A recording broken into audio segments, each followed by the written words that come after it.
Hello दोस्तों, स्वागत है आप सभी का स्लीपी क्लासेस में। तो दोस्तों आज इकोनॉमी का दिन है, तो आज के प्रीमिक्स में 5 क्वेश्चन हम डिस्कस करेंगे इकोनॉमी से रिलेटेड एंड पर्टिकुलरली इन्फ्लेशन से रिलेटेड, जो कि एक बहुत इंपॉर्टेंट कॉन्सेप्ट है आपका इकोनॉमी का।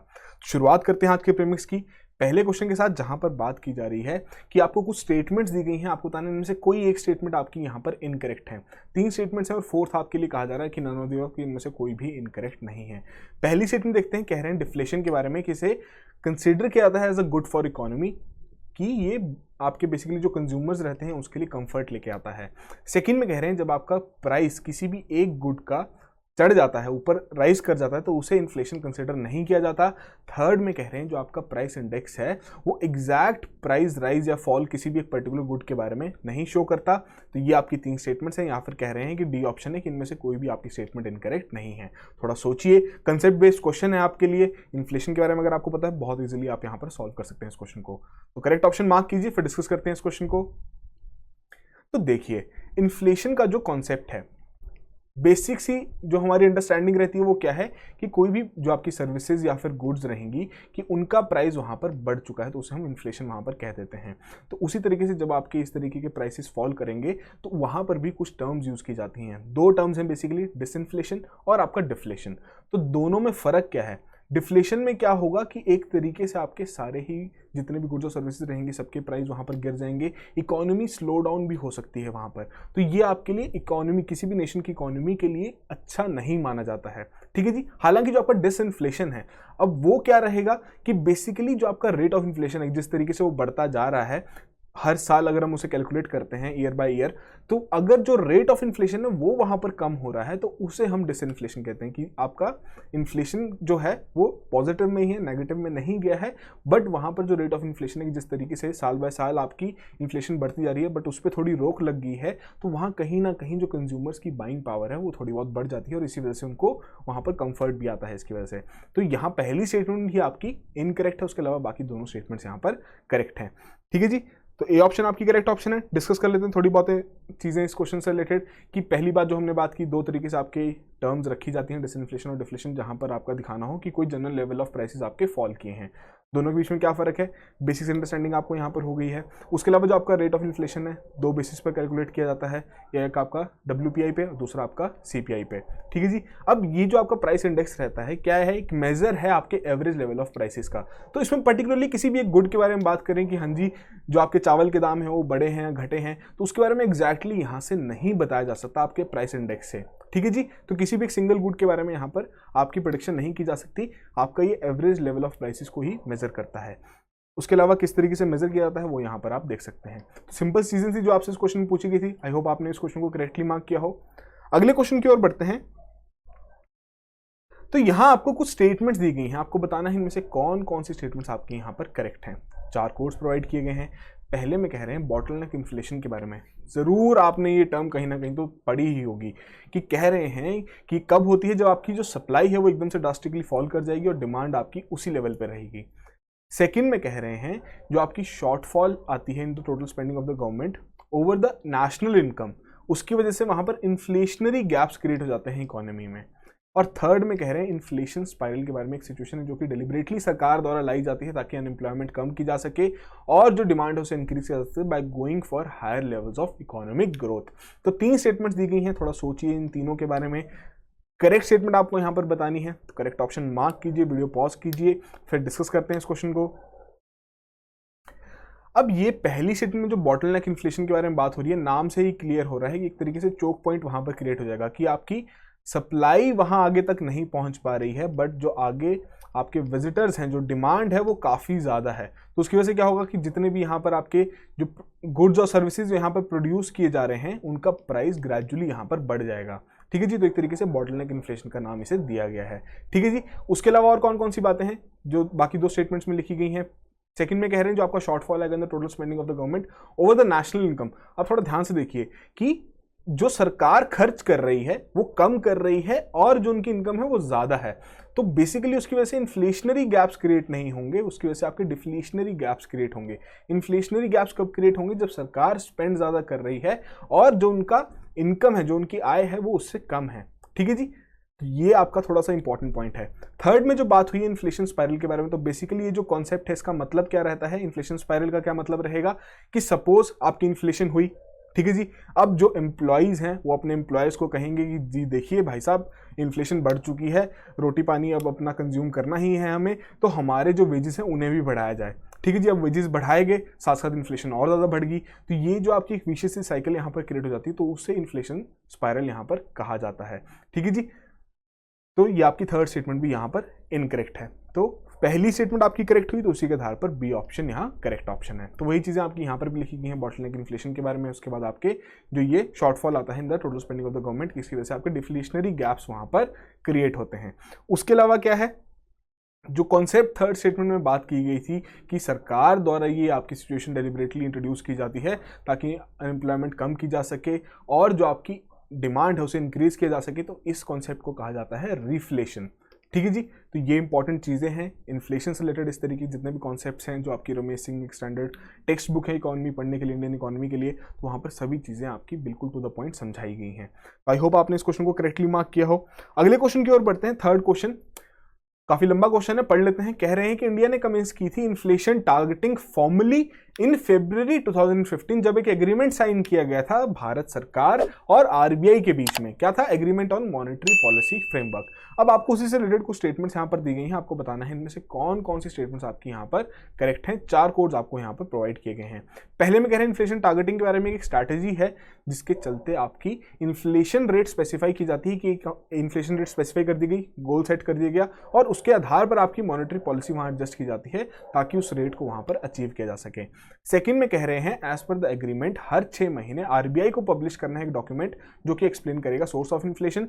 और थर्ड में कह रहे हैं कि जो केंद्रीय सरकार है उन्होंने डिसाइड किया है to retain the inflation target of 6% with the tolerance band of ±2% points for monetary policy committee reserve bank of India. कौन से टाइम पीरियड के लिए? 2021-2026 के लिए। तो करंट अफेयर रिलेटेड पॉइंट आपसे यहाँ पर पूछ लिया गया है, थोड़ा सोचिए इसके बारे में, तीनों स्टेटमेंट्स के बारे में।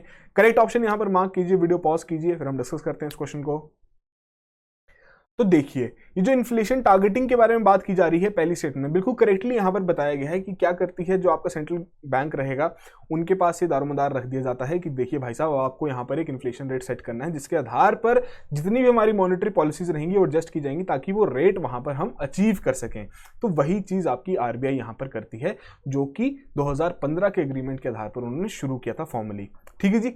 और जो सेकंड स्टेटमेंट है कि एग्रीमेंट के आधार पर बिल्कुल करेक्टली बताया गया है कि आरबीआई को पब्लिश करनी होती है एक डॉक्यूमेंट हर 6 महीने में जिसके चलते वो सोर्स ऑफ इन्फ्लेशन वहां पर एक्सप्लेन करते हैं। बट जो ये आपका करंट अफेयर रिलेटेड फैक्ट यहां पर आपसे पूछा गया है तो ये आपका गलत है कि 6% का यहां पर ये आपका टारगेट नहीं रखा गया है, ये आपका टारगेट है 4% जिसमें आपका ±2% ऐड किया गया है, ठीक है जी। तो ये आपका मतलब हम कह सकते हैं कि 2 से लेकर 6% तक यहां पर हेल्दी इन्फ्लेशन रेट माना जाता है, ठीक है जी। तो ये आपकी इसमें पहली 2 स्टेटमेंट्स करेक्ट हैं तो उसी के आधार पर ए ऑप्शन करेक्ट ऑप्शन है। तो वही चीजें आपको यहाँ पर बताई भी गई हैं। तो बेसिकली ये जो प्रोसेस है इन्फ्लेशन टारगेटिंग की तो बहुत पहले से शुरू की जा चुकी थी। सरकार इसमें कह रही थी आरबीआई को कि परफॉर्म करे इस तरीके का function from the early 1970s, पर 2015 में जाके इसका फॉर्मली एग्रीमेंट साइन हुआ दोनों आरबीआई और भारत सरकार के बीच में, ठीक है जी। तो उसके बाद से ही क्या हुआ कि 2016 जनवरी तक वहाँ पर एम रखा गया था आरबीआई की कि 6% तक उसे इन्फ्लेशन को उससे कम रखेंगे। उसके अलावा जो बाकी का उनका टाइम पीरियड था 2016 से लेकर 21 तक तो वहाँ पर 4% की बात की गई थी विद ±2%, ठीक है जी। और वही चीज़ आगे भी रिटेन की गई है अगले 5 सालों के लिए जो कि आपको 2021 से लेकर 2026 तक है। तो यही चीज़ आपसे यहाँ पर क्वेश्चन में पूछी भी गई थी। तो आई होप आपने इस क्वेश्चन को करेक्टली मार्क किया हो।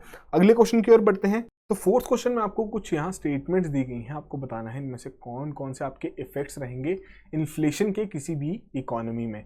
तो 4 ऑप्शंस दी गई हैं, उसी के चलते 4 कोड्स आपको यहाँ पर प्रोवाइड किए गए हैं।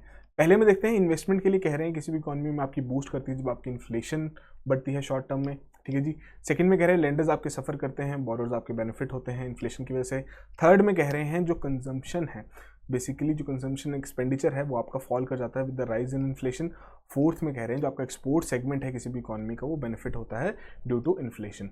यहाँ पर आपको 4 स्टेटमेंट्स दी गई हैं, आपको सोचना है, थोड़ा कंसेप्ट यूज़ कीजिए इन्फ्लेशन का और देखिए इनमें से कौन कौन से आपके पॉसिबल इफेक्ट्स हैं इन्फ्लेशन के किसी भी इकोनॉमी में। तो डिस्कस कर लेते हैं। तो बेसिकली यहाँ पर आपकी चारों की चारों स्टेटमेंट्स बिल्कुल करेक्ट है, उसी के आधार पर डी ऑप्शन करेक्ट ऑप्शन है। हर एक पॉइंट को अलग से डिस्कस करते हैं कि बेसिकली जैसे कि आपको पता ही है जो आपकी इन्फ्लेशन रहेगी उसके माइक्रो और मैक्रो लेवल्स पर इफेक्ट रहेगा किसी भी इकोनॉमी में। क्रेडिटर्स और डेटर्स के बारे में ही बात कर लेते हैं कि सपोज अब यहाँ पर एक ए व्यक्ति है और यहाँ पर एक सी व्यक्ति है, ठीक है जी। ये लेंडर रहेंगे और ये बोरोअर रहेंगे। अब ईयर 1 हम यहाँ पर कंसिडर कर लेते हैं। इनके पास 1000 रुपए थे, ठीक है जी। अब इन्होंने इन्वेस्ट करने के बजाय ये 1000 रुपए यहाँ पर इन्हें उधार दे दिए कि आप रखिए, आपको जरूरत है। सी व्यक्ति ने क्या किया कि वहां पर उन्होंने कहीं ना कहीं जगह पे इन्वेस्ट कर दिया उस पैसे को, ठीक है जी। उन्होंने कोई प्रॉपर्टी खरीद लिया, गोल्ड खरीद लिया, कुछ भी आप समझ सकते हैं। अब इन्फ्लेशन हुई, प्राइसेस बढ़े, तो इनकी जो इन्होंने इन्वेस्ट किया था उसका भी प्राइस बढ़ा होगा। मान लेते हैं 10% का, ठीक है, 10% की इन्फ्लेशन है जिसकी वजह से उनका भी प्राइस बढ़ा। एक साल बाद अब भाई साहब आए कि जी हाँ मेरे को आपने जो 1000 रुपये आपने मेरे से लिए थे अब वापस कीजिए। तो ये भाई साहब क्या करेंगे, वो वहाँ पर बेच देंगे 10% का फायदा कमाते हुए, 100 रुपये अपने पास रखते हुए, और ये जो 1000 रुपये थे ये वापस भेज देंगे। तो इसी तरीके से अगर देखें कि अगर ए व्यक्ति ने इन्फ्लेशन होने से पहले इन्वेस्ट किया होता तो उस इन्फ्लेशन रेट का जो फायदा था वो ए व्यक्ति को मिला होता। तो अगर उन्होंने बाकी आगे जाके उधार दिया है तो वो लेंडर बन गए हैं, और जिन्होंने उधार लिया है वो बोरोअर बन गए, तो बोरोअर को यहाँ पर फायदा हुआ है, ठीक है जी। तो बेसिक सा कॉन्सेप्ट है। इसके अलावा और क्या पॉइंट्स थे क्वेश्चन में? इन्वेस्टमेंट के बारे में बात हुई थी कि इन्फ्लेशन की वजह से आपकी बूस्ट करती है, बिल्कुल सही है। हायर इन्फ्लेशन रहेगी उसकी वजह से आपकी डिमांड बढ़ेगी, उसकी वजह से एंटरप्रेन्योर्स को भी लगेगा कि जी हाँ डिमांड बढ़ रही है, अब हमारा एक्सपैंड करने का बिल्कुल सही समय आ गया है, और आपकी इन्फ्लेशन की वजह से कॉस्ट ऑफ लोन भी आपकी कम हो जाएगी, तो कहीं ना कहीं उनके लिए बेनिफिशियल रहेगा। उसके अलावा आपके एक्सपेंडिचर के बारे में बात हो रही थी, एक्सपेंडिचर इन्वेस्टमेंट के बारे में। तो बहुत ही सिंपल सा कॉन्सेप्ट है कि बेसिकली अगर कोई भी व्यक्ति है, इन्फ्लेशन बढ़ रही है, बहुत ज़्यादा बढ़ चुकी है, और जो उनकी बाइंग पावर है अभी भी उतनी ही है, तो उस तरीके से जो उनके खर्चे हैं तो उन्हें वहाँ पर कुछ ना कुछ तो कम करना ही पड़ेगा ताकि वो उस लेवल को मीट कर सकें, ठीक है जी। तो जो इन्वेस्टमेंट रहेगी एक्सपेंडिचर पे वो बेसिकली आपकी कम हो जाती है जब इन्फ्लेशन बढ़ जाती है। उसके अलावा एक्सपोर्ट्स के बारे में बात की जा रही थी, ठीक है जी, कि आपकी एक्सपोर्ट इंक्रीज करते हैं जब इन्फ्लेशन आपकी होती है। तो बेसिक सा कॉन्सेप्ट हम डिस्कस करते हैं कि समझ लीजिए राज भाई साहब हैं, ठीक है जी। अब ये क्या उगाते हैं, राइस उगाते हैं, और बाहर जाके किसी कंट्री को एक्सपोर्ट करते हैं। अब जो एक्सपोर्ट करते हैं कंट्री, वहाँ पर डॉलर्स के हिसाब से ट्रांजैक्शंस होती हैं, और यहाँ पर इंडिया में आपके रुपये के हिसाब से होती हैं। अब इन्फ्लेशन से पहले अगर हम मान लें कि एक उस यूनिट की वैल्यू इंडियन रुपीज़ में 50 रुपये है, ठीक है जी। अब इन्फ्लेशन हुई, हमारी वैल्यू और कम होगी, तो एक जो उनकी यूनिट है अब उसकी वैल्यू यहाँ पर 60 रुपये होगी। अब भाई साहब वही चीज़ बेच रहे हैं बाहर जो वहां पर $1 की बिक रही है, बट उन्हें यहां पर अब 60 रुपए उस चीज के लिए मिल रहे हैं। तो कहीं ना कहीं इन्फ्लेशन के चलते जब आपकी वैल्यू कम हो जाती है, आपकी हमारी जो रुपये की वैल्यू अगर कम होगी, तो कहीं ना कहीं उससे फायदा जरूर मिलेगा एक्सपोर्ट करने वालों को, ठीक है जी। तो इंपॉर्टेंट है आपके एग्जाम पॉइंट ऑफ व्यू इस तरीके के जितने भी कॉन्सेप्ट रहते हैं। आई होप आपने इस क्वेश्चन को करेक्टली मार्क किया हो। अगले क्वेश्चन की ओर बढ़ते हैं, आज का फाइनल क्वेश्चन। तो यहाँ पर आपको कुछ पेयर्स दिए गए हैं, आपको बताना है इनमें से कौन कौन से पेयर्स यहाँ पर करेक्ट हैं। टर्म्स दी गई हैं और उनके क्या मतलब हैं। 4 कोड्स प्रोवाइड किए गए हैं। पहले में कह रहे हैं बूम के बारे में, एक स्ट्रॉन्ग अपवर्ड फ्लक्चुएशन जब आएगी इकोनॉमिक एक्टिविटीज में तो उसे बूम कहा जाएगा। सेकंड कह रहे हैं ग्रोथ रिसेशन के बारे में, कि बेसिकली जब इकोनॉमी ट्राई करती है to come out of the low production phase to survive. और थर्ड में कह रहे हैं स्क्लूफ्लेशन के बारे में, कि एक एपिसोडिक प्राइस राइज करेगा पर्टेनिंग टू वन और स्मॉल ग्रुप ऑफ कमोडिटीज, ठीक है जी। तो ये आपकी यहाँ पर 3 स्टेटमेंट्स हैं, 3 पेयरिंग यहाँ पर आपको दी गई हैं। आपको बताना है इनमें से कौन कौन से पेयर्स आपके यहाँ पर करेक्ट हैं। तो सोचिए, करेक्ट ऑप्शन मार्क कीजिए, फिर डिस्कस करते हैं इस क्वेश्चन को। तो देखिए यहाँ पर आपकी सिर्फ और सिर्फ पहली ही ऑप्शन करेक्ट है कि बूम के बारे में बहुत इजीली आप बता सकते हैं। जब भी आपको इस तरीके का ऊपर फ्लक्चुएशन आता है इकोनॉमिक एक्टिविटीज में तो हम उसे वहाँ पर बूम कहते हैं। ग्रोथ रिसेशन और स्क्यूफ्लेशन के बारे में अभी हम डिस्कस करते हैं, ठीक है जी। तो बेसिकली जो हमारे इकोनॉमिस्ट रहते हैं, जब वो इन्फ्लेशन आपको वहाँ पर डिस्टिंग्विश करते हैं between inflation and a relative price increase. अब इन्फ्लेशन का मतलब क्या रहता है कि एक sustained across the board price increase किया गया है, कि सिर्फ एक पर्टिकुलर गुड का नहीं हुआ, सभी का हुआ है। बट रिलेटिव प्राइस इंक्रीज क्या रहेगा, एक रेफरेंस आपका यूज किया था जब भी एपिसोडिक प्राइस राइज करेगा पर्टेनिंग टू वन और स्मॉल ग्रुप ऑफ कमोडिटीज, कि सभी पर असर नहीं पड़ा है, एक पर्टिकुलर कोई सेक्शन है, एक पर्टिकुलर ग्रुप ऑफ कमोडिटीज है जिनका प्राइस वहाँ पर इंक्रीज हुआ है, तो उसे हम रिलेटिव प्राइस इंक्रीज कहते हैं, ठीक है जी। अब इसमें एक थर्ड फिनोमिना और रहता है जिसका नाम है स्क्यूफ्लेशन। जो आपको क्वेश्चन में पूछी गई थी वो आपके रिलेटिव प्राइस इंक्रीज के बारे में कहा गया था। वो थर्ड फिनोमिना क्या है कि बेसिकली जब आपका प्राइस राइज होता है ऑफ वन और a small group of the commodities over a sustained period of time, episodic event नहीं है कि over a sustained period of time उस पर्टिकुलर ग्रुप या उस पर हम किसी एक स्मॉल ग्रुप ऑफ कमोडिटीज के बारे में बात करें तो उसका प्राइस वहां पर इंक्रीज हुआ है जो कि काफी समय तक वैसे ही रहा है विदाउट अ ट्रेडिशनल डेजिग्नेशन, तो उसे वहां पर स्क्यूफ्लेशन कहा जाता है। ठीक है जी। उसके अलावा ग्रोथ रिसेशन के बारे में आपसे पूछा गया था, तो ग्रोथ रिसेशन बेसिकली एक्सप्रेशन आपका कॉइन किया गया है इकोनॉमिस्ट द्वारा, जिसके चलते वो डिस्क्राइब करते हैं किसी भी इकोनॉमी को जो कि ग्रो कर रही है at such a low pace, ताकि जो आपकी ज़्यादा लॉस, वहाँ जॉब्स भी लॉस्ट हो रही हैं बट उतनी ज़्यादा ऐड नहीं हो पा रही। समझ रहे हैं आप कि ग्रोथ तो हो रही है बट उस लेवल की नहीं हो रही जितना नुकसान वहां पर हो रहा है। ठीक है जी। तो यही आपका ग्रोथ रिसेशन का यहाँ पर कॉन्सेप्ट है। तो बेसिक से क्वेश्चंस आज हमने डिस्कस किए हैं जो कि इंपॉर्टेंट भी हैं एग्जाम पॉइंट ऑफ व्यू से, और आपको थोड़ी क्लैरिटी भी होगी कि कितना आपको इन्फ्लेशन के बारे में पता है। ठीक है जी। तो जो भी आपका स्कोर रहा है कमेंट बॉक्स में जरूर मेंशन कीजिए। आई होप आप वैसे तो आप सभी ने 5 आउट ऑफ 5 स्कोर किया हो, और इसी तरीके से रेगुलरली जैसे जैसे हम आगे बढ़ते जाएंगे थीम बाय थीम आपके टॉपिक्स डिस्कस करते जाएंगे, तो कहीं ना कहीं आपको एक कंप्लीटनेस की फीलिंग भी आएगी जब आपके इतने सारे टॉपिक्स डिस्कवर हो चुके होंगे, उनसे रिलेटेड क्वेश्चंस आपने वहाँ पर अटेम्प्ट कर लिए होंगे। तो उससे आपके लिए बेनिफिशियल क्या रहेगा कि जब आप एट द एंड पहुँच जाएंगे, प्रीलिम से हम महीने पहले की बात करें तो एक बार फाइनल रिवीजन आप देते हुए वहाँ पर अपने इन सभी टॉपिक्स को दोबारा रिवाइज भी कर सकते हैं। ठीक है जी। तो कल हमारा एनवायरनमेंट का दिन है, तो कल हम एनवायरनमेंट की एक थीम डिस्कस करेंगे। तब तक अच्छे से प्रिपेयर कीजिए, और जो भी आपका यहाँ पर स्कोर रहा है उससे थोड़ा बहुत अपनी प्रिपरेशन को भी इवैल्यूएट कीजिए कि आपको कितना और प्रिपेयर करने की जरूरत है। So that will be all the very best and have a good day.